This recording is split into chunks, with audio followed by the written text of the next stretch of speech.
Friends, finally నేను బిఎస్ఎన్ఎల్కి అయితే port తెచ్చుకున్నాను అనమాట. మీకు తెలిసిన విషయమే, Airtel and Jio and VI వాళ్ళ రీఛార్జ్ ప్లాన్స్ అనేవి పెంచడం జరిగింది. నాకు కాల్స్ వర్క్ చేయాలని నేను బిఎస్ఎన్ఎల్కి అయితే పోర్ట్ పెట్టించేసుకున్నాను అనమాట.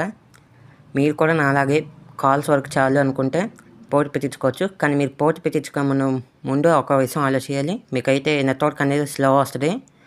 కాబట్టి మీరు ఆలోచించుకొని ఇది చేసుకోవాలి. ఒకవేళ కన్ఫామ్గా నాకు కాల్స్ వరకు చాలు అనుకుంటే మీరు మీ దగ్గరలో ఉన్న మొబైల్ షాప్ లేకపోతే బిఎస్ఎన్ఎల్ ఆఫీస్కి వెళ్ళి నేను పోర్ట్ పెట్టించుకోవాలి బిఎస్ఎన్ఎల్కి అంటే వాళ్ళు పోర్ట్ పెట్టిస్తారు.